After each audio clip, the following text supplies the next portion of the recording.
Today I'm going to make some deviled eggs to have with our dinner this evening. They're all peeled and ready to go, nice and clean. Little piece of film left on. I had to get all of that off. I can't handle that. So anyway, I know everybody knows how to make deviled eggs, but just in case you don't, I try to find the flat spot. So on this one right there, I take a sharp knife and just cut it down the center, close as you can get. It doesn't have to be perfect by no means.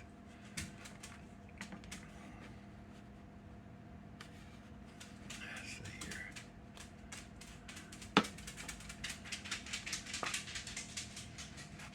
I'll show you something about these eggs in a minute.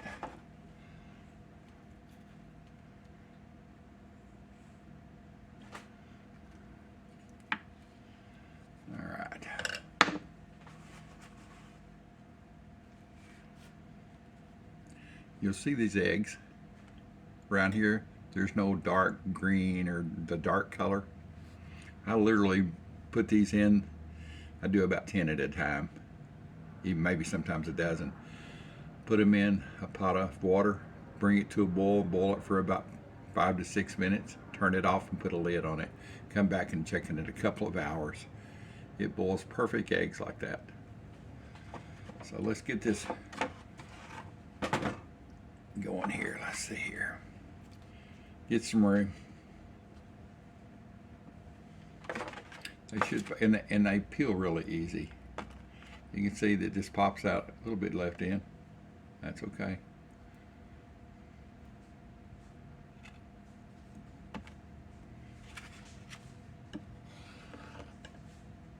It's still quiet in the house.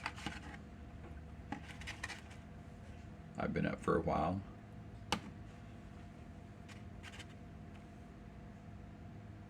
I love deviled eggs. This evening we're going to have fried okra, country fried okra. Not a lot of batter. I have some squash that I froze in a block of water, fresh yellow squash pieces. I made squash fritters a couple of weeks ago, and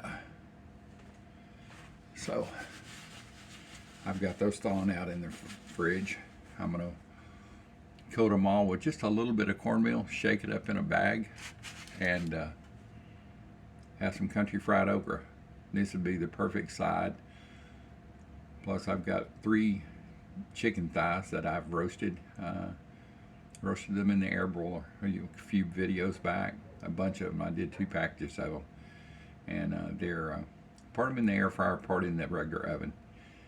And they're really good, and I wrapped each individual chicken thigh, they're bone-in thighs, in plastic, and then put them in a big plastic bag and tried to get all the air out of it, and I've got those thawing out. So anyway, enough about my dinner, upcoming dinner. So I use mayo, and how much, heck, I can't tell you, because it depends on how many eggs you're going to use. Just a little though. I mean, not a lot. You don't want this runny. You just want the sweetness of it.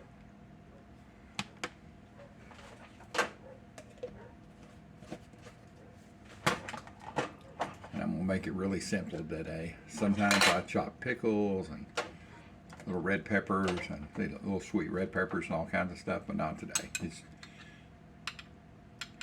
And I've got some sweet relish. Kind of squeeze out the juice out of it.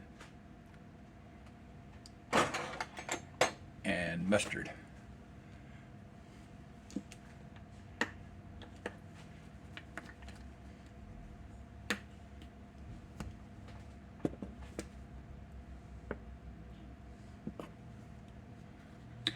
And we'll try and see how that goes at that point. And I just take and mash them up. I mean, no big deal. These are so easy to make and so good. You can make 2 or 3 dozen of them for a party. You could sprinkle them once they're made with little pieces of bacon, crumbled up bacon, slices of sweet jalapeno candy or regular jalapeno, pickled jalapeno. You can make them hot or spicy. It's definitely a universal food. Great, great for appetizers. Matter of fact, we would always have these at Thanksgiving and at Christmas, and you had to go over and grab them where you could, because if you didn't, they'd be gone. And I will tell you something: if you have some egg white when you're breaking these apart and they don't come out very good and they tear, just chop those up. Once you get this yellow mashed up pretty good, take those chopped up pieces and put it in there and put it back into and it's the filling. Nothing wrong with that, and it tastes great. Everybody say, "Whoa, what is that?" And also, I put onion in here. No onion today, but onion powder.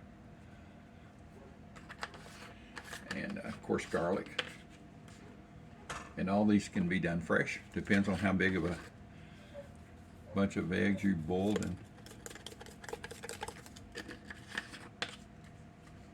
But it's a great thing for a side dish. Great side dish.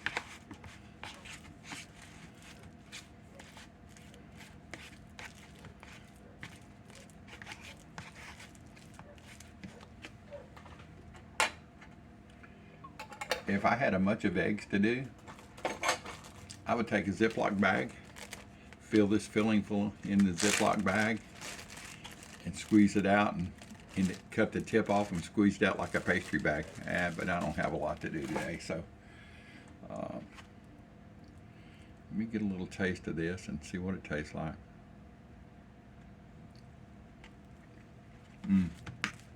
Perfect.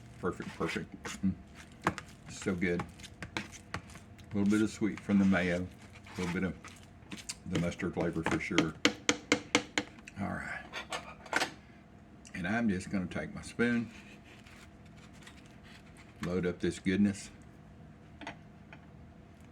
Give me some room here.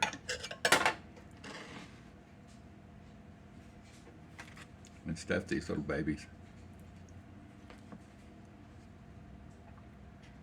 And maybe at the end there'll be some left over, and I may even have it on a piece of toast.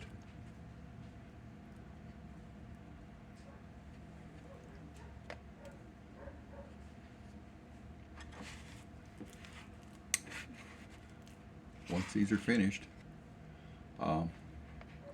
you can sprinkle them with smoked paprika or cayenne pepper or Cajun seasoning or fajita seasoning. You know, let your imagination run wild. What do you like on your eggs? That's all that matters. Let me get this out of the way.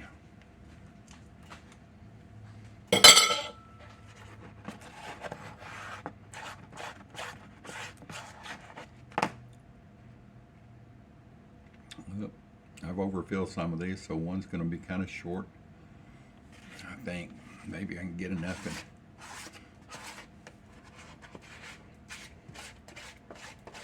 I hear the wife back there. She's getting up. It's still early. I've got our coffee made. Well, this is kind of going to be the short one. But I have a little boy, helper, Mr. Big Man. He will not gripe because he's got a short egg. I promise he will not. So that's it, girls and boys. How I make my deviled eggs. I mean, you can literally let your imagination run wild and fix them any way you want them. There's how I do mine. Sharing with you my Aunt Melba's peanut brittle recipe. Hope you enjoy. Thanks for being part of the Old Dude's World. Share, like, and subscribe, please. I need 1,000 subscribers. Thank you so much.